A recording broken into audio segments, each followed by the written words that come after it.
Hi, everybody, it's RPG Grandma, and today we're talking about accessibility in role playing games. Okay, it's a role playing game, it's always been accessible to everybody. Seriously, I mean it. When you buy role playing games back in the day, I didn't know what people looked like, they didn't know what I looked like. There you go. Nobody has ever kept anybody from playing a role playing game. There's always been a way. Okay. Um, so all these issues that are now happening are basically marketing gimmicks and more of a symptom of cultural brainwashing that everyone's disenfranchised when you're not disenfranchised in a fantasy setting. You can't be. It's your fantasy setting. You get to create the characters. And there's different ways to create the characters and for characters to end up with disabilities in a game. And then there's different fixes based on this, or no fixes based on the setting of the game. And that's how the good storytelling happens. You actually want NPCs that are interesting, that have a peg leg, for instance. But, a player's character could lose a leg, for instance. Or at creation, you could take not having a leg, part of a leg, because you stepped on a landmine in World War II and you lost your leg, but that gives you extra points to be the super scientist. And now that World War II is over and in Ohio people are disappearing, but you're a scientist, you get together with your war buddies who are fine and you go off to solve this mystery. Point blank. You could also randomly roll something. Oh, dear, Gamma rolled 1E. Oh, I got a mental deficiency. Oh, I got epilepsy. Oh, I have epilepsy, says the person rolling the game. And then they write the Epilepsy Society. This actually happened. And then the Epilepsy Advocate Group wrote TSR. And then TSR said, oh, man, we don't want to hurt people's feelings, so we'll take that out. And 2E doesn't have that, is my understanding. I have 1E, so it has it in there. But I have people I play with who have epilepsy. And if we were to play Gamma World 1E, I would be like, hey, are you going to be cool getting this deficiency if it a defect if it comes up and have to deal with it? Or would you prefer to have a different defect if that comes up? Communicate, communicate, communicate. Players, game masters, communicate.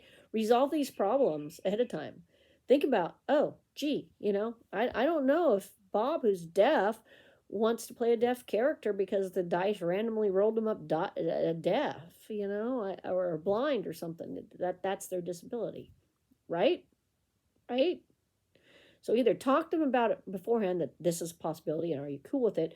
If you're not cool with it and you're like, no, I don't really want to do that, then just be like, okay, that's not a thing in the game, um, or we're going to substitute this other thing. Give them a little, 3 other choices or something if that comes up in the random rolls. I mean that's how you deal with it. So it's almost. I mean, the game companies are being called horrible right now for dealing with a problem they dealt with years ago. I mean, a long time ago. Okay. There's even interviews of people talking about it. It's not just me, okay? But I remember the stuff. I remember reading about it when I was a kid, for goodness sakes. I mean, gosh. So here's the deal.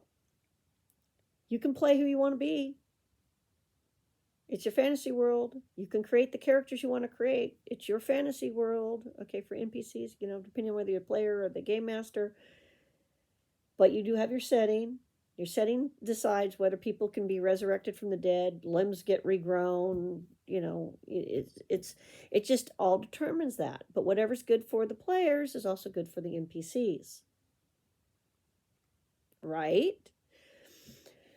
So it's like a non controversy, because you could always be all these different things. I mean, if you can only be who you are right now, then we're all human. We all look exactly the way we look now. We all have we can't pretend to have another personality. We can't explore anything other than who we are right now. That's kind of boring. I don't think anybody really wants to totally do that. It means you can't be an elf. It means you can't be an alien. You can't be a superhero. I mean, seriously, nobody wants to do that. All right. So creative freedom has always been there. So these type of characters have always existed for one reason or another. So it's just a fake argument on the internet. It's a marketing gimmick to sell product. Now, if you need things in your game to, then create it. You don't have to buy it from somebody else. Just create it. That's also always been a rule in role-playing games. Yeah, you can do that. Please do it. Now, actual accessibility. That's a completely different issue. Real accessibility. How many game masters know how to sign? Do you know how to sign to the deaf person at the table, or are they having to write notes to you and vice versa and read lips? So when I see these products, like now, accessibility for players with disabilities who want to play themselves, I think to myself, wouldn't a series on helping people learn how to sign some basic stuff to each other be better? I mean, the deaf people probably have a clue how to sign the stuff. The hearing people running the game might not, right? And the other players. Wouldn't that be better? How about the blind folks? Rules in Braille? Handouts in Braille? Anybody doing that? See, I see all this concern about people's accessibility, but I don't see what I would call actual substance. And that's what Grandma wants, because Grandma really does care. Grandma really does want people to have fun and imagine things and go on adventures and, get to have that creative opportunity because it's fun. But real accessibility is supplying the tools that people actually need. They already got the tool of their imagination. Oh, game people putting stuff out to sell. They actually don't need a mini. They actually don't need a product that is stuff to sell. What they need is a way to interact and communicate with other people who don't have a disability that is hindering their communication process. That's what they need. So why don't we put some energy towards that for a change?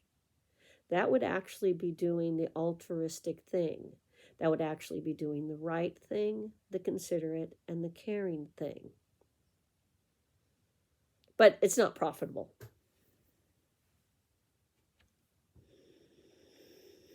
So if you need a spell to be a fake leg, I'm cool with it.